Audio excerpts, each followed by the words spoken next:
Jason has the top-rated question and asks, what would a state-sponsored attack, technological, not political or legal, on Bitcoin look like? And what could be done to defend against it? That's a great question, Jason. And I think I've talked before about political and legal attacks on Bitcoin, which are really the most viable ones. But what about technological attacks on Bitcoin?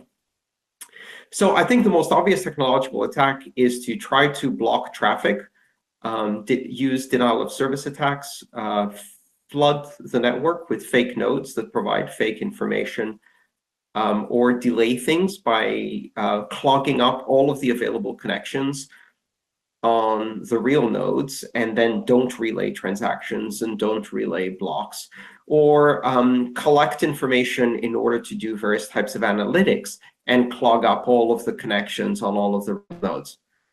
Oh, wait, that's already happening.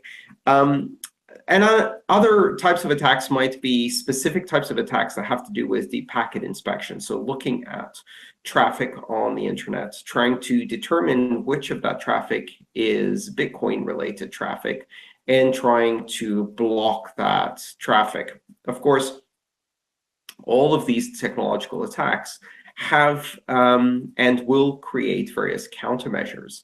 So if the network is under attacks like that, there's a number of things that the developers and the node operators and the miners can do to diminish the capability to do that attack. And of course, attacks like that are only going to spur on the deployment of countermeasures and force node operators, miners, and others to strengthen the infrastructure by making it more resilient, specifically to those and related attacks. So there are a number of ways to get around these, including the use of Tor, which is the onion routing network, the use of encrypted communications between peers, which was introduced with 2 BIPs in the latest version of Bitcoin Core. If I remember correctly, those are BIP 150 and BIP 151 by Jonas Nelly. The use of various obfuscation, stealth, or VN techniques in addition to Tor to make the traffic much harder to find, analyze.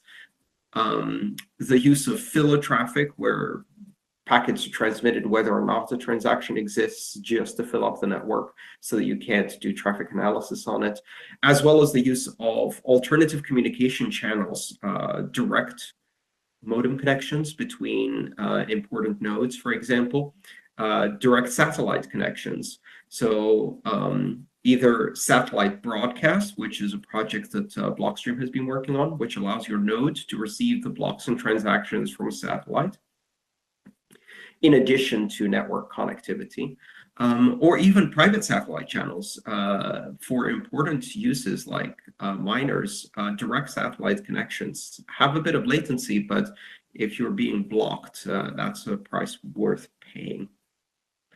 And for the various denial of service attacks, of course, various forms of node reputation management already exist inside Bitcoin Core and other node implementations. So in the peer-to-peer layer, if your node doesn't route well enough, or gives incorrect, invalid transactions or blocks, it will get banned. And other nodes will remember its IP address. And they will preferentially connect to nodes that have been useful, have been truthful, and are remembered from the past, which means that it's already resistant to the kind of jamming denial of service attack that is most likely to happen. Anonymous asks, if China requires all miners in their country to join a single government-controlled mining pool, can they effectively attack the Bitcoin network? Yes. And what they can do is they can deny service, resequence transactions, deny access to transactions, but they can't actually steal money that other people own. They can also fork the network, which they can do anyway, and they can bog down things. Of course, if they do that and attack the Bitcoin network will counterattack. And it will counterattack in a way that will effectively it will effectively not just disarm their attack, but it will also turn all of their equipment into worthless electronics, burning a multi-hundred-million-dollar infrastructure, which wasn't really used for very long. So very, very quickly, there'll be a counterattack. And the counterattack may vary. It may be denying service to Chinese IP addresses or cutting them off from the network, which may or may not be effective to a certain degree. And finally, of course, the nuclear option, which is to switch the proof of work algorithm. And that may also be used as a countermeasure to this. Who knows? There is so little advantage to attacking the network in that way. It is so expensive to do with so little advantage. And, you know, China right now has a unique advantage, which is they are domestically producing Bitcoins that they're not importing, that do not require them to export yuan currency in order to get those Bitcoins because of the presence of miners in their country. Talk about killing the goose that lays the golden eggs. No, I don't think that's a smart strategic move. And, you know, Chinese culture is really good at strategy. You don't stick around for 3,000 years as a culture without knowing how to work out strategy. Ked says, Western government pumps Bitcoin price, mainstream FOMO at pumped prices, government tanks price, acquires BTC from panic selling and causes short-term PR damage for masses. Pros, cons. That's a very, very expensive way to mess with Bitcoin. Also, government wouldn't be the only one acquiring Bitcoin during the panic. There'd be at least one other party acquiring Bitcoin during the panic.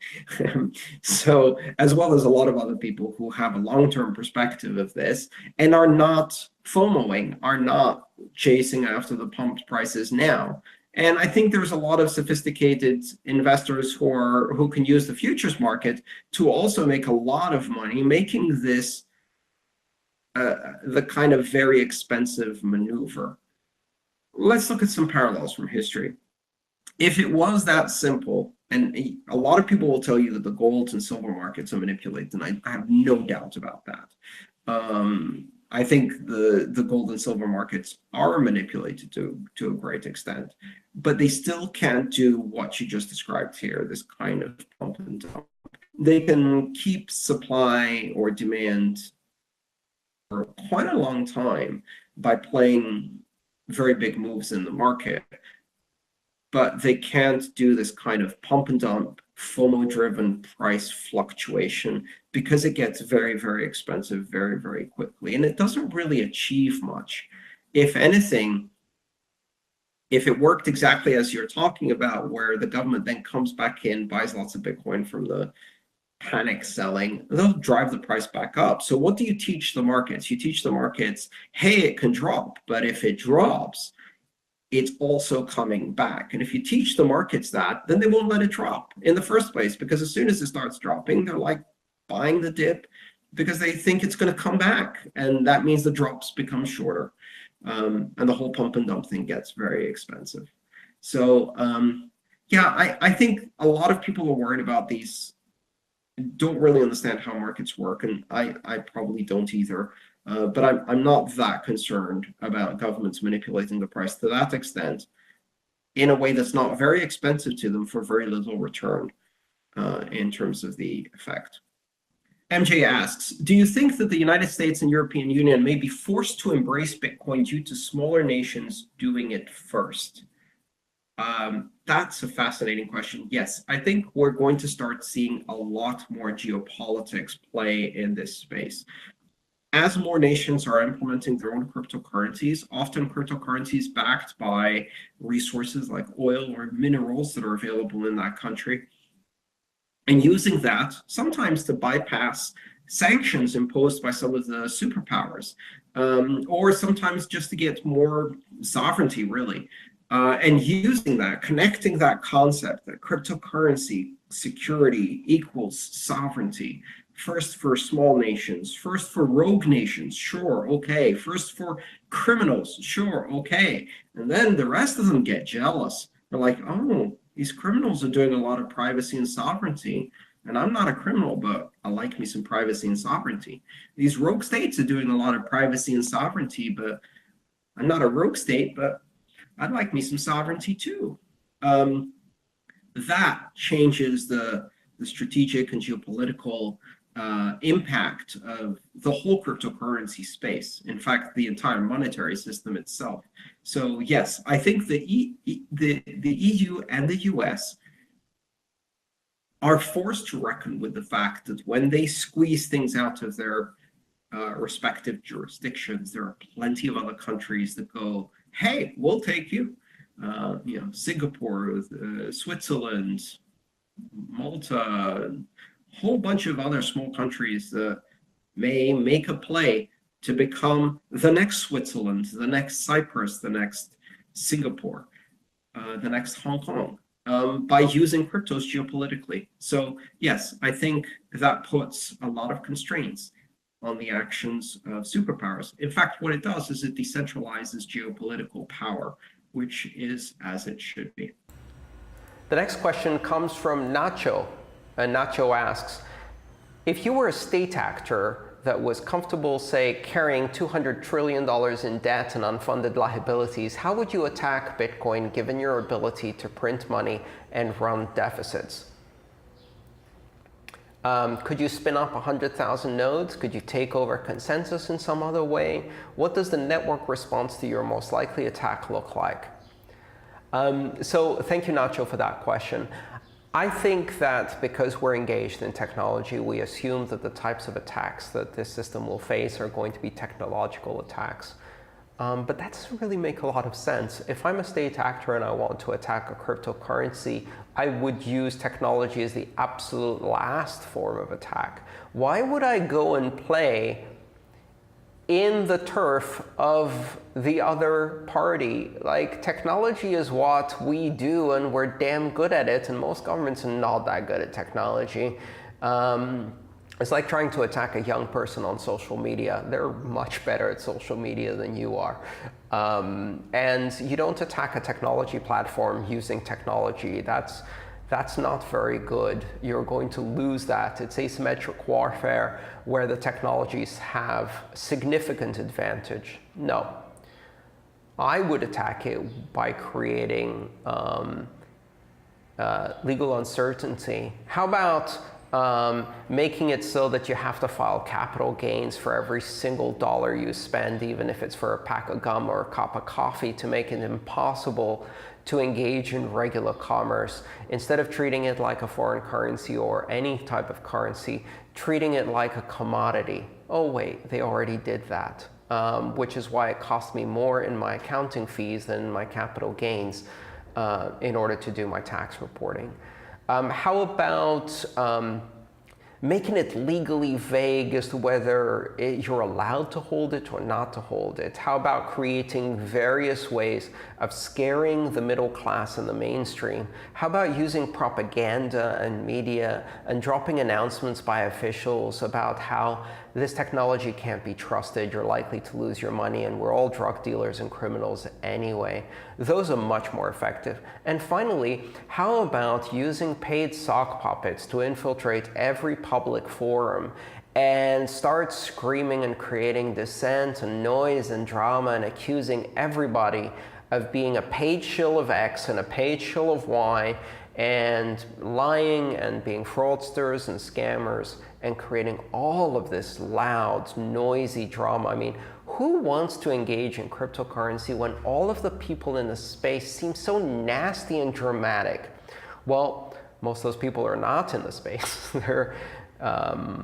They're in fact trolls who are doing this for fun, or paid infiltrators who are doing this as a job.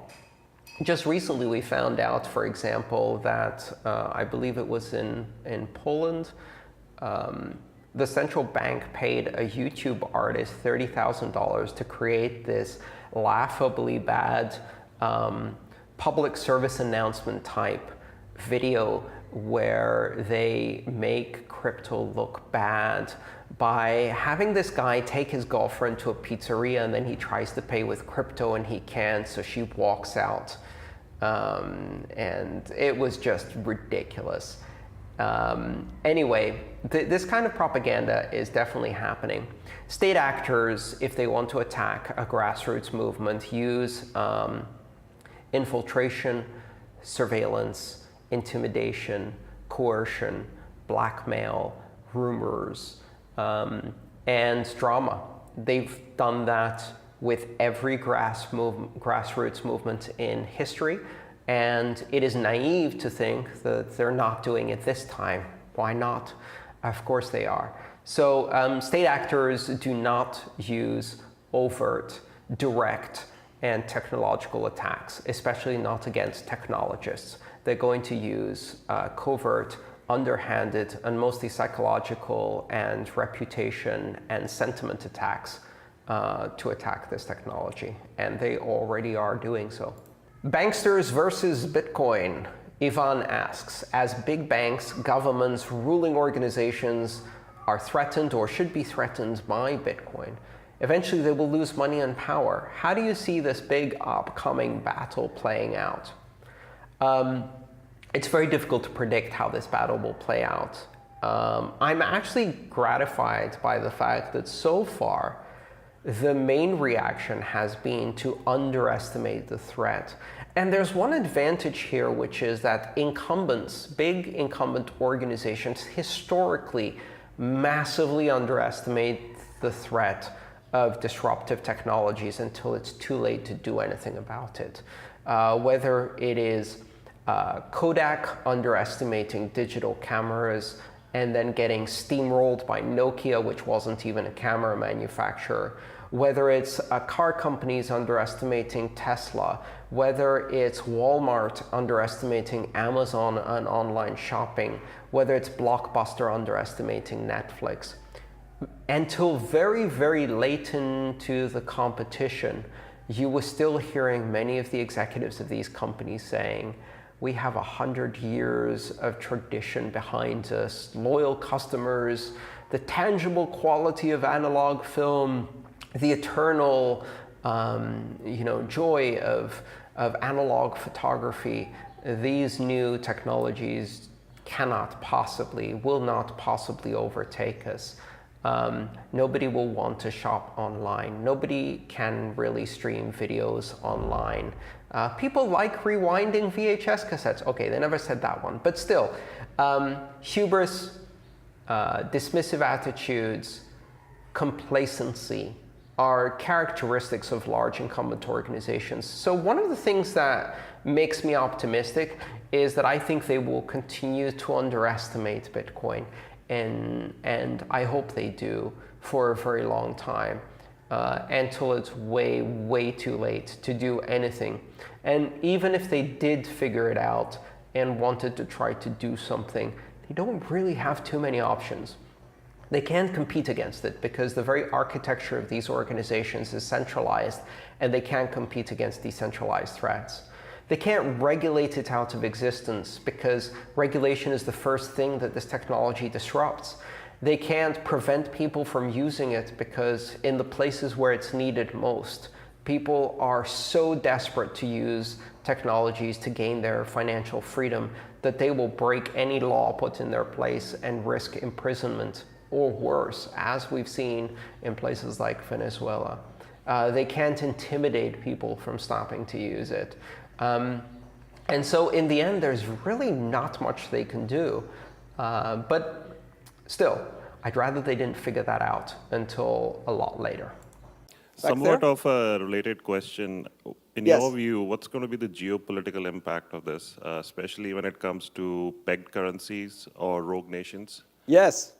The geopolitical impact of this is absolutely enormous.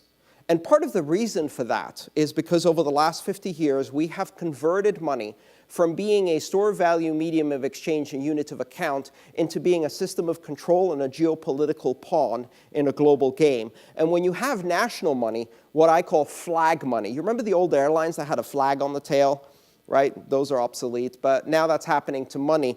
The idea that money becomes a system of control to play geopolitical games through embargoes and currency controls is itself a relic of the industrial era and is being made rapidly obsolete by this technology. It has radical geopolitical implications. It removes the ability of sovereigns to control monetary supply. Most importantly, it removes the ability of central banks to take the entire population hostage on some kind of crazy hyperinflation drive into disaster, as we're seeing happen right now in Venezuela. We've seen it happen in Brazil, Argentina, Cyprus, Greece, et cetera, et cetera. And in all of those cases, the initial reaction is to apply currency controls so as to stop the population from fleeing and keep them all bound into this experiment. Hostage. That game is over. Not yet visible, because only a tiny sliver of the population can actually escape the controls. Right now in Venezuela, we see the largest surge in use of Bitcoin in the world because of their hyperinflation problems. Only a tiny percentage of the population can escape. What happens when that's 10% of the population, when it's 15, 20, 25? At that point, the entire hyperinflation experiment goes wrong. The entire whatever central bank currency control system becomes fatally undermined. This has enormous geopolitical implications. Yes? And again, your initial reaction to this is, but we shouldn't, but we mustn't, but we can't. But it is. And that's the basis we have to start with.